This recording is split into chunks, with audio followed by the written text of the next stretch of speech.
At Arizona State University, we're bringing world-class education from our globally acclaimed faculty to you. Ranked #1 in innovation for 10 consecutive years and #2 among public universities for employability, ASU isn't just ahead of the curve, it's creating new paths to success. Earn your degree from the nation's most innovative university. Online, that's a degree better. Explore more than 300 undergraduate, graduate, and certificate programs at asuonline.asu.edu. Tenemos hoy un verdadero programa de lujo para hablar sobre el tema del momento con un experto en la materia que es Daniel Lacalle. Daniel, querido, bienvenido a este canal de YouTube. Gracias por estar del otro lado. Muchísimas gracias, Agustín. Qué placer estar contigo, aunque sea virtualmente, siempre es un gusto charlar. Es un honor. Mira, quiero empezar más o menos por algo que anticipaba recién en la breve introducción que hice, y es que mucha gente está especulando con cuál sería el verdadero propósito detrás de esta política arancelaria de Trump. Hay algunos que hablan de la inmensa deuda que tiene Estados Unidos, hay otros que hablan de la necesidad de reindustrializar Estados Unidos, hay otros que hablan de simplemente una estrategia para negociar reducciones arancelarias y pararancelarias por parte del resto de los países. Bueno, hay, digamos así, muchas hipótesis en juego y me gustaría conocer la tuya. ¿Tenés alguna hipótesis de qué está pasando y qué hay atrás de esto que está hablando todo el mundo de los aranceles de Donald Trump? Bueno, mira, la verdad es que yo siempre digo que muchas veces se habla de la incertidumbre con respecto a las acciones de Trump, y el presidente Trump es absoluta y totalmente claro. Yo creo que es que no tenemos que hacer segundas derivadas, es absolutamente transparente. Vamos a ver, lo voy a explicar de manera concisa. Estados Unidos no tiene que tener superávit comercial y superávit fiscal. Estados Unidos tiene la moneda de reserva del mundo y, por lo tanto, un pequeño déficit comercial y un pequeño déficit comercial y un pequeño déficit fiscal son relativamente positivos siempre que la economía crezca y, por lo tanto, pues el endeudamiento no se dispare y se mantiene como moneda de reserva del mundo, aporta dólares a la economía global y se mantiene además como el activo de menor riesgo, el bono del Tesoro de Estados Unidos. Bien, ¿cuál es el problema? El problema es que esa línea no se puede traspasar a una situación que se convierta en insostenible, porque entonces se pone en peligro al dólar, se pone en peligro la economía estadounidense y se pone en peligro, por supuesto, el poder adquisitivo de la moneda. ¿Qué es lo que ha pasado en los últimos años? En los últimos años, el déficit comercial se ha disparado. Se ha disparado además porque el mundo se ha acostumbrado a lo que es una visión de lo que es el comercio libre, que podríamos definir como: nosotros podemos exportar todo lo que queramos a Estados Unidos, pero aquí no puede Estados Unidos exportar prácticamente nada. Se han ido levantando barreras arancelarias y no arancelarias contra Estados Unidos, mientras se aumentaba masivamente ese déficit comercial de los Estados Unidos con el resto. ¿Permites que me explaye? Sí, adelante. Hay muchos economistas liberales que dicen, bueno, pero es que Estados Unidos tiene un amplio déficit comercial porque es una economía de consumo y no una economía productora.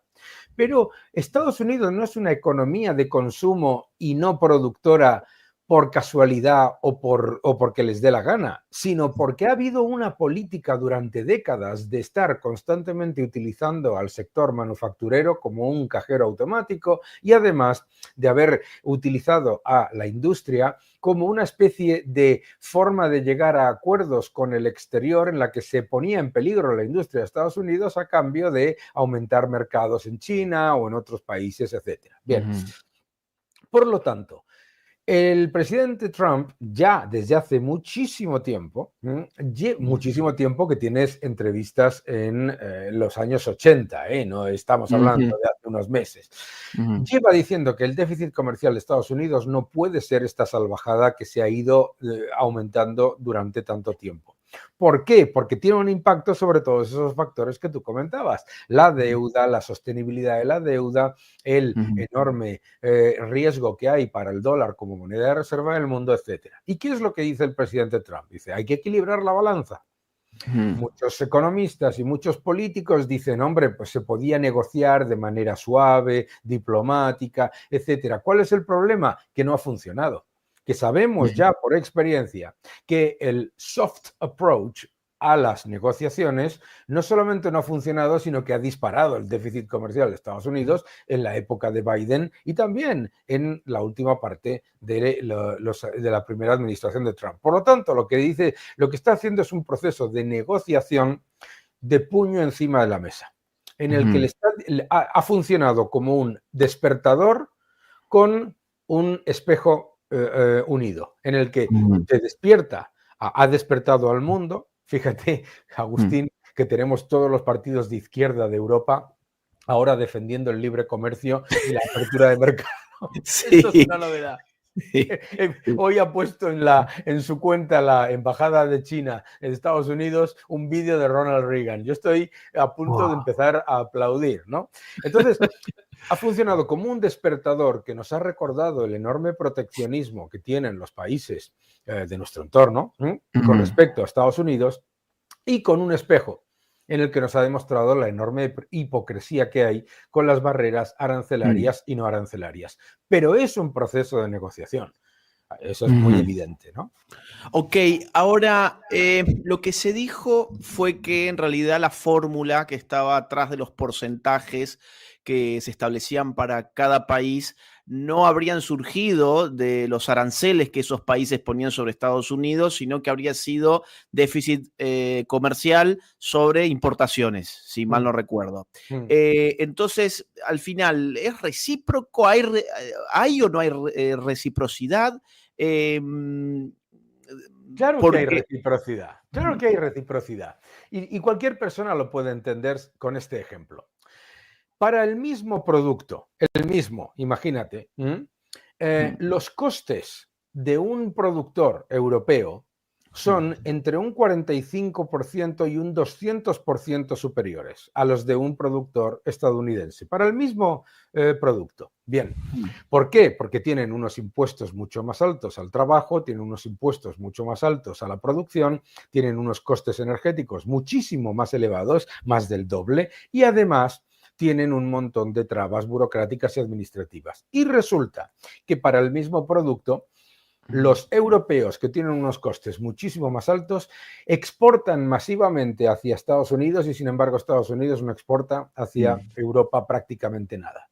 Eso, la teoría la entendemos todos, pero la realidad es mucho más dura. La realidad es que hay toda una cantidad de factores en el déficit comercial de Estados Unidos que no tienen nada que ver con la competitividad de costes. Uno puede entender que la competitividad de costes de la India con respecto a Estados Unidos es evidente, pero no es así el caso ni con Japón, ni ya con China, ni siquiera y desde luego no lo es ni de lejos, con la Unión Europea. Por lo tanto, el cálculo que hace la administración Trump puede ser debatible desde un punto de vista teórico, que me parece perfectamente hasta entretenido. Pero tiene detrás centenares de páginas en el informe que ha publicado la administración Trump, en el que detalla toda esa cantidad de barreras no arancelarias escondidas, que en realidad funcionan como gigantescos aranceles, literalmente funcionan como imposibilidades para que las empresas estadounidenses comercien. Y yo creo que esa es la parte clave.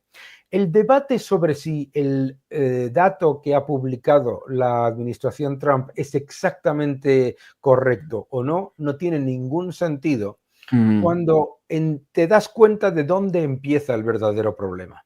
Y el verdadero problema, como es el caso de la Unión Europea, viene cuando ya de entrada tienes una barrera tan gigantesca al comercio como son el impuesto al CO2, el impuesto a las grandes transacciones, toda la cantidad de trabas, como por ejemplo cuál tiene que ser el tamaño de la etiqueta del vino, qué es lo que hay que poner en no sé dónde, la tapa que se tiene que pegar etcétera. Todo eso no son casualidades, Agustín. Todo eso no se hace porque somos muy puntillosos con el medio ambiente y con el etiquetado. Todo eso se hace para hacer prácticamente imposible a los productores norteamericanos traer sus productos a la Unión Europea y a otros países. Por lo tanto, lo que está haciendo el presidente Trump es, primero, dar el shock, la cifra. Una vez que da la cifra, efectivamente son aranceles recíprocos y le podrá molestar. Fíjate lo poco que le ha molestado. Fíjate, le molestará mucho en el debate a unos cuantos economistas que se entretienen en Twitter. Eso no me da igual. Pero fíjate que rápidamente el gobierno de Japón y el gobierno de la Unión Europea han dicho, espérate un momento que vamos a negociar. Porque saben que es verdad.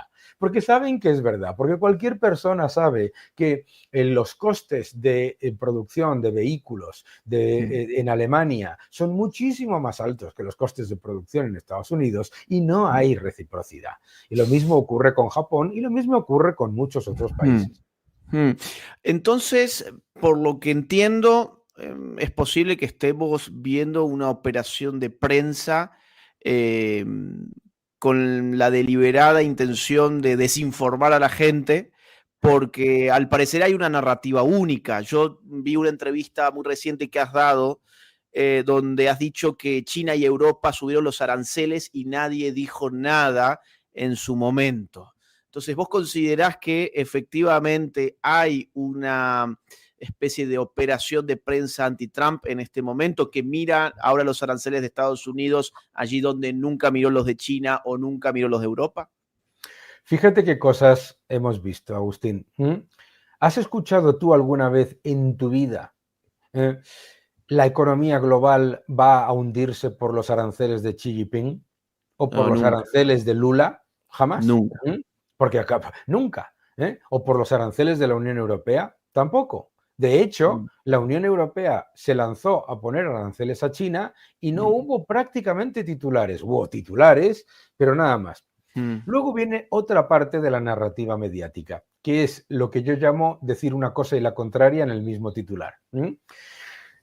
Te sale toda una batería de economistas keynesianos diciéndote los aranceles que pone Estados Unidos lo pagan los consumidores estadounidenses. Sin embargo, cuando China responde con una subida de aranceles, te dicen que los aranceles que pone China los van a pagar también los consumidores estadounidenses. Sí, lo he visto.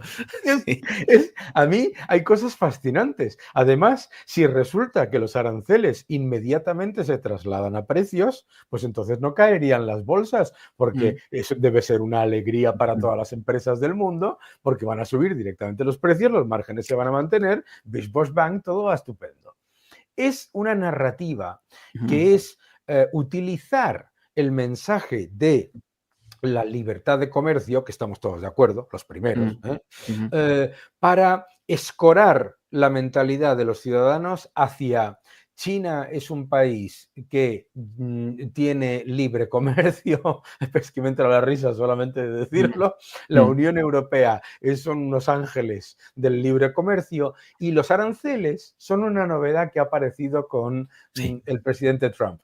Porque yo no he escuchado nunca el horror de los aranceles de Obama, ni el horror de los aranceles de Biden, que por otro lado mantuvo todos los aranceles del presidente Trump y aumentó varios, ¿entiendes? Entonces, se quiere crear una narrativa que además coincida con un hecho de que las bolsas estaban muy caras, que las bolsas estaban con un exceso de optimismo, etcétera, etcétera, para que se genere en la mente de los ciudadanos que todo el problema lo ha creado y ha aparecido de la mente alocada de Trump simplemente porque no tiene otra cosa que hacer excepto mostrar la realidad, ¿verdad?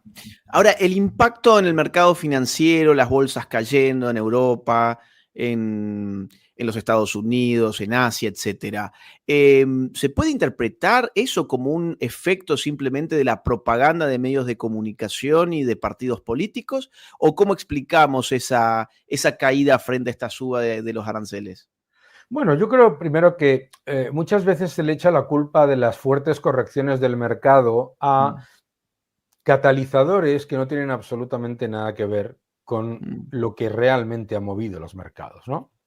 Recordarás cómo se hizo una campaña mediática absolutamente infame contra la ex primer ministra del Reino Unido, Liz Truss, mm, por una subida de bonos de la rentabilidad exigida de los bonos que se dio también en Japón y en Francia, ¿sabes? Y que no tenía nada que ver con sus políticas, sino con el avance de una inflación que no era transitoria, sino persistente. Ahora, déjame explicarte, si me permites, qué es lo que sí. ha pasado en los mercados 2024-2025. En Mm, 2024, en el mundo, tuvimos más de 70 procesos de elecciones. ¿Vale? ¿Qué significa 70 procesos de elecciones? Significa más de 70 países gastando como si fueran soldados borrachos. ¿De acuerdo? Sí. Ahora, ¿qué es lo que ha pasado a la vez en el año 2024? A pesar de que la inflación era persistente y a pesar de que las condiciones financieras eran extremadamente laxas, los bancos centrales se lanzaron a bajar tipos y a extender los programas de liquidez cuando no Ujú, había ninguna necesidad. En la mentalidad de la inmensa mayoría de los operadores de mercado, eso literalmente es una llamada a tomar riesgo. Poner la quinta marcha, tira para adelante, que vienen enormes bajadas de tipos y el fear of missing out, el miedo a perderse el rally. Las bolsas siguieron subiendo. A pesar de que la economía alemana estaba estancada, la bolsa estaba a máximos. A pesar de los problemas de la eurozona, las bolsas europeas se lanzaban a máximos. ujú. Las empresas tecnológicas, etcétera. Todo eso, una enorme cantidad de riesgo. En enero de 2025, la Reserva Federal, después de decirle a todo el mundo, vienen bajadas de tipos y viene desinflación, te dice que la inflación es persistente y que no se van a bajar los tipos. Literalmente como un frenazo. Se le Ujú, echa primero la culpa a DeepSeek, ¿vale? Y ahora lo que ha ujú, ocurrido es que ante lo que era una evidencia de inflación persistente y crecimiento económico más pobre de lo esperado, un catalizador, que es cierto, por otro lado, ujú. los aranceles y sobre todo la respuesta proteccionista a esos aranceles genera pánico, pero que viene unido y viene causado del exceso de optimismo que habían generado los bancos centrales en 2024. Es decir, Ujú, si hubiese sido por los aranceles solamente, ujú. las bolsas efectivamente habrían caído, probablemente menos, pero si hubiera sido solamente por los aranceles, habrías tenido dos efectos que no se han dado. Número uno, habrías visto cómo el bono de Estados Unidos, ante el Ujú, miedo, obviamente, a que la economía estadounidense fuese mucho peor, habría subido de rentabilidad y, sin embargo, ha bajado de rentabilidad. ujú, Ha bajado del 4,5 al 3,9, ¿de acuerdo? ujú, Eh, 4,9, perdona, a 3,9, un punto ujú. entero, ¿de acuerdo? Eso es menor percepción de riesgo de la economía de Estados Unidos Claro. y menor percepción de inflación. Pero fíjate qué otra cosa ha ocurrido. Lo que ha ocurrido ha sido que los bonos soberanos de países tan estables como Alemania y como Japón se desplomaron. Ajá. Y yo creo que eso también es importante entenderlo porque hay más factores. Los aranceles efectivamente son un factor, pero como es condición necesaria pero no suficiente para lo que Mm, está pasando en el mercado. No se habría desplomado. Por ejemplo, los mismos economistas que te dicen que los aranceles iban a disparar la inflación, se ha desplomado el petróleo, se ha desplomado el aluminio al que se le pusieron aranceles, se ha desplomado la mm, gasolina, el gasóleo, o sea, yo creo que todos esos factores lo que nos dan es más la sensación de que lo que los mm. mercados están descontando es lo que ya era una evidencia de inflación persistente, menor crecimiento, al que se le añade que en vez de el miedo a que en vez de negociar los aranceles se pongan más medidas proteccionistas, y por eso China se ha desplomado en cuanto anunciaron nuevos aranceles, pero desplomado un 12%. Hablando de inflación, si hacemos un poquito de memoria, la campaña de Trump se basó en dos grandes pilares. Por un lado, el tema inmigración y por el otro lado, el tema inflación. Por eso se está diciendo con mucha insistencia que los aranceles van a tener un golpe sobre la inflación en Estados Unidos. He leído otra entrevista que has dado recientemente donde explicabas que esto en realidad no es así y que opinar de esa manera implica no conocer el concepto de inflación. ¿Puedes explicarnos sobre esto? Bueno, tú conoces bien lo que es la inflación. La inflación es la pérdida del poder adquisitivo de la moneda, no es la subida de los precios individuales. El IPC mide la subida de los precios agregados. Los aranceles podrían tener un efecto inflacionista en aquellos precios de aquellos bienes que sean producidos el 100% fuera de Estados Unidos o del país que ponga los aranceles y que tengan 100% de demanda inelástica. Esos productos son muy pocos en el mundo, poquísimos, ¿de acuerdo? ¿Cuál ejemplo podemos dar, por ejemplo? Podríamos dar, por ejemplo, el ejemplo, fíjate, podríamos dar como ejemplo los chips, ¿vale? Okay. Los chips, los microchips, sí es verdad que pueden tener ese factor negativo, ¿de acuerdo? Ahora, la subida de los precios de los chips, que la hemos visto durante décadas, no ha llevado a una subida generalizada del precio de la tecnología. La idea de que los insumos van a trasladarse directamente al precio final es algo bueno, pues que solamente se le puede ocurrir a un kirchnerista, como tú bien sabes, ¿eh? Es una tontería, ¿no? Porque entonces montar una empresa sería un chollo absoluto, ¿verdad? Pero tenemos, entonces, los aranceles no suben los precios agregados, pero incluso si subiesen los precios agregados puntualmente, lo que no lo hacen es subirlos persistentemente, que es lo que mide la inflación. Es decir, podrías tener una inflación, un IPC, un CPI, ¿no?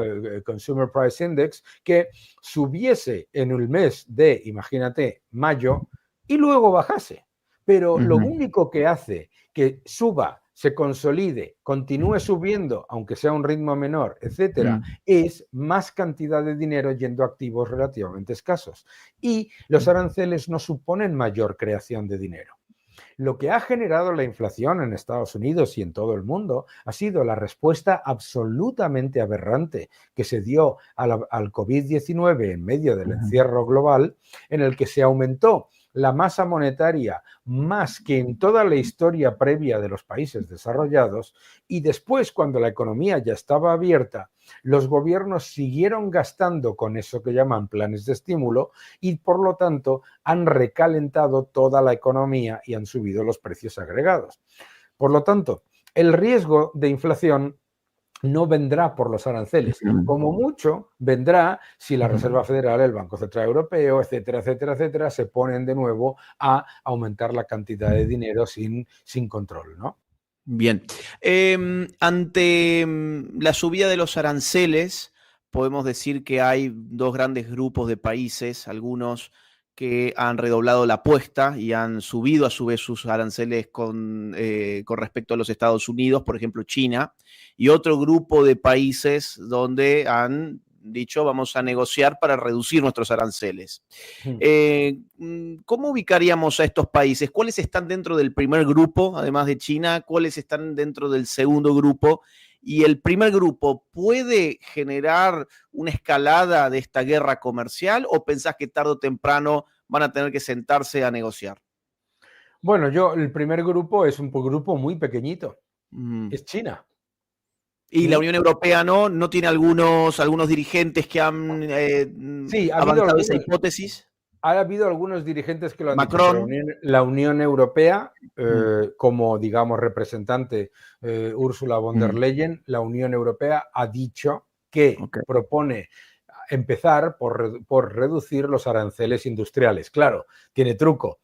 de todo el gigantesco superávit comercial, la parte industrial es la que menos preocupa a la Unión Europea, porque lo que realmente ha llevado intentando, digamos, proteger con medidas arancelarias siempre han sido la ganadería y la agricultura. Claro. ¿De acuerdo? Pero bueno, sí, podríamos decir que el primer grupo es China y que China solamente le queda una bala por disparar, que es devaluar el yuan, que es muy peligroso, porque ya hemos visto cómo en el pasado la devaluación del yuan, eso sí que se lleva por delante a las bolsas asiáticas, todavía más que lo que ha ocurrido, y además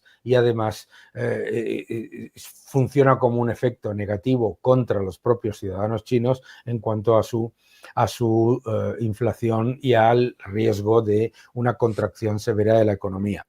Yo creo que es que el problema de China es que no tiene muchas balas que disparar, porque claro, el superávit comercial con Estados Unidos es tan absolutamente gigante que no tiene ni poder de precio, ni tiene posibilidad de, digamos, buscar mercados alternativos.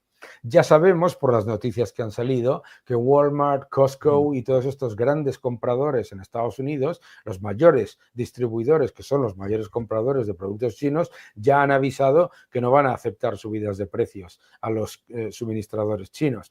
Pero es que además China ya ha demostrado con su acercamiento de los BRICS y todo esto, que no puede sustituir al consumidor norteamericano por el consumidor brasileño, indio y ruso, obviamente. Por otro lado, yo creo que no tenemos ni que debatirlo. Entonces, yo creo que ese es un problema. Del otro lado, tenemos a 56 países ya, según las informaciones del secretario de Estado, Bessent, que ya han solicitado directamente negociar los aranceles desde un punto de vista, digamos, global, con Estados Unidos, con el Departamento de Comercio, con el señor Lutnick, y llegar a un acuerdo. ¿De acuerdo? Bueno, y luego hay un tercer grupo que han sido los sorprendentemente los más listos.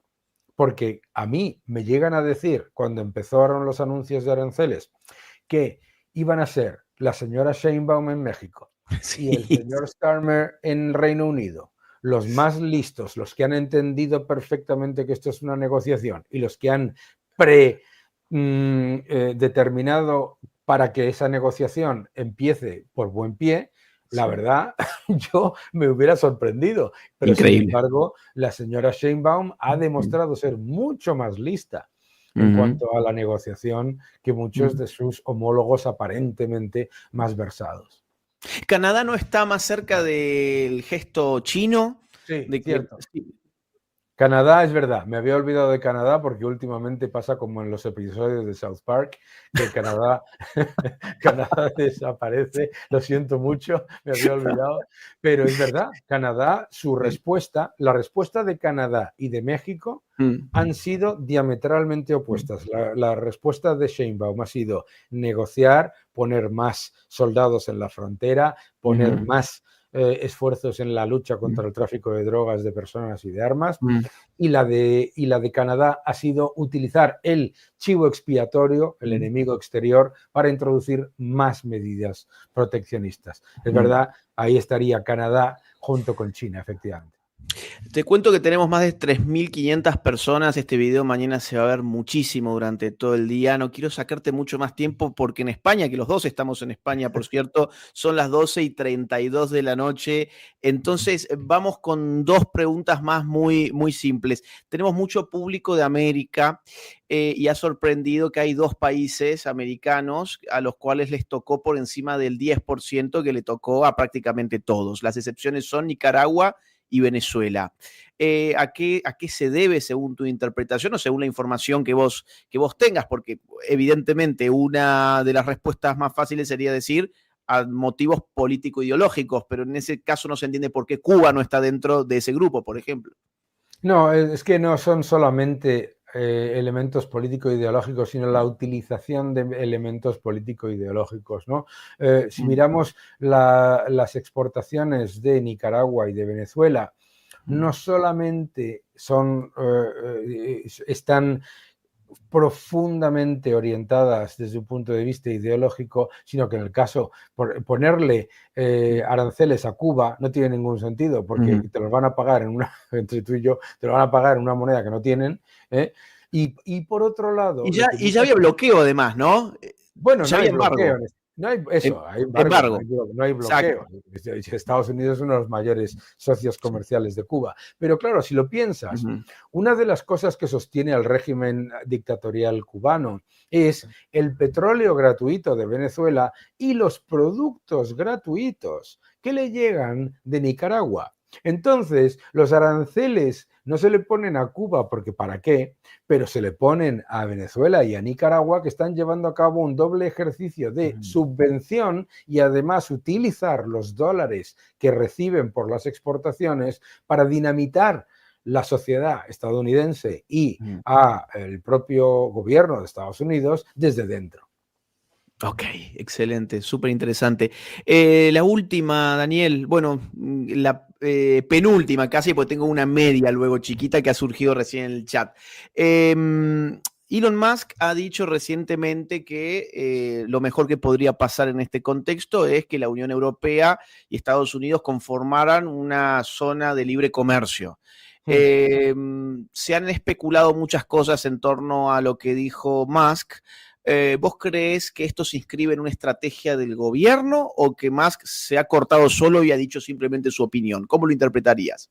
No, yo creo que es una estrategia del gobierno. Yo creo que es una estrategia en la que los secretarios de Estado están dándole opciones a sus socios comerciales desde puntos de vista que esos socios comerciales puedan aceptar. Lo que dice Elon Musk tiene todo el sentido. Levanten sus barreras no arancelarias y arancelarias en todo, las levanta Estados Unidos, zona de libre comercio absoluta, sería bueno para todo el mundo.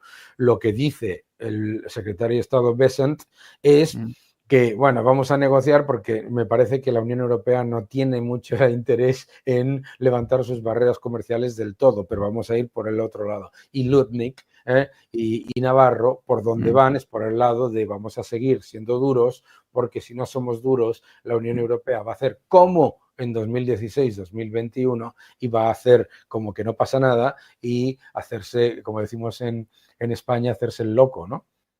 Ahora sí, la última. ¿Qué le dirías a alguien que te acuse de estar a favor de los aranceles? Es algo que ha surgido ahora en el chat. Hay gente que yo no entiendo de cómo, pero ha interpretado que esta es una conversación de dos personas proteccionistas a favor de los aranceles. Entonces me gustaría cerrar de esa manera. ¿Qué le dirías a alguien que te dice, Daniel Lacalle, yo me he leído tus libros, pero ahora te encuentro defendiendo los aranceles? Claro, es que yo no estoy defendiendo los aranceles, estoy defendiendo la postura del presidente Trump para forzar una negociación que lleva a la mejora de las condiciones comerciales para todos, para Estados Unidos y para todos. Es decir, es utilizar los aranceles como arma geopolítica. Lo ha explicado maravillosamente el presidente Milei también en alguna entrevista que yo he escuchado, es utilizarlos de manera geopolítica. ¿Por qué? Porque mucha gente dice, hombre, pero Daniel, el presidente Trump lo que tendría que haber hecho es ir a la Organización Mundial del Comercio, ir a un proceso habitual y ahí se dirime todo. Pero bueno, por favor, ¿en qué mundo vivimos? ¿Sabes? La Organización Mundial del Comercio lleva literalmente décadas orientando todas sus resoluciones a que en realidad no se solucione ninguno de estos problemas, ¿de acuerdo? Entonces, la gente que me dice que los aranceles no son la medida para forzar que el resto de los países renegocien sus condiciones comerciales, a esa gente les pregunto yo, ¿cómo? Claro. Eso es lo que yo quiero que me digan. Todos esa gente, como que yo no estoy, claro que no estoy a favor de los aranceles. Los aranceles no son una buena solución y los aranceles no son buenos cuando se utilizan con el objetivo proteccionista. Lo que pasa es que el que no quiera reconocer, es que pasan dos cosas en el mundo liberal, Agustín. Primero, que hay como una obsesión en no reconocer que el presidente Trump es lo que siempre ha sido y siempre ha demostrado ser, que es un empresario negociador. Y Sí, siempre ha negociado de la misma manera. Si es que no hay nada más que leerse su libro, no hay más que sí. leerse en cualquier caso. Bueno, pues como no se lo quieren creer, oye, yo no me voy a meter. Pero segundo, lo que yo quiero es saber cómo se consigue que se eliminen toda esa cantidad de trabas Ujú, arancelarias y no arancelarias contra mm. Estados Unidos que se han ido creando durante tantos años, ¿eh? ¿Cómo se consiguen de una manera pacífica, amigable y cantando canciones de John Lennon? Yo lo quiero saber. Y como nadie me da la respuesta, lo Mm, único que me dicen es, bueno, no, pero pero es que no se pueden poner aranceles. Digo, ya, vale, muy bien. Pero esto es como decirle a Israel que mm, no se puede llegar a un acuerdo de paz atacando al enemigo. Ah, ujú, mira, yo ujú, sabes lo que te quiero decir, pues que sí, que estamos completamente de acuerdo en la visión de Friedman, ujú, en la mm, visión de Rothbard. Por mm, supuesto, yo quiero libre comercio total. mm, Pero cuando quiero libre comercio total, quiero que esas barreras no arancelarias que ha puesto la Unión Europea y que el propio expresidente del Banco Central Europeo cifra en un 45% de costes adicionales para el sector manufacturero y 110% para el sector servicios. Entonces, esas fua, barreras absurdas de la Agenda 2030, de la ley de la no sé qué de la naturaleza, que para lo ujú, único que mm, sirve literalmente es para hacer imposible que aquí entre sí. un producto estadounidense, etcétera, etcétera, etcétera. Bien, pues a mí me tienen que explicar cuál es la manera, ¿eh?, de hacer eso que está haciendo el presidente Trump de cualquier otra manera. Y como todavía nadie me ha dicho Mm. cómo, pues yo lo que les digo es, los aranceles los ha utilizado siempre como una medida para forzar mejores condiciones comerciales para todos con sus socios. Muchísimas gracias, Daniel querido, y aprovecho también para avisarle a la gente que tu nuevo libro sale en mayo, El nuevo orden económico mundial, ¿no? El nuevo Eso orden es, económico mundial en mayo y lo van a encontrar, supongo que en Amazon, en las librerías. en todas, Ahí va a efectivamente. estar en todas. Y síganlo también a Daniel Lacalle en sus redes sociales. Si no lo siguen, no esperen más, háganlo ahora. Ahí está el nombre en pantalla, como se escribe. Daniel, querido, muchísimas gracias por estar del otro lado y por tu tiempo. Un fuerte abrazo, como siempre. Muchísimas gracias por la charla y un abrazo a todos los que nos han visto. Ha sido un lujo, gracias. Hasta la próxima. Un abrazo grande.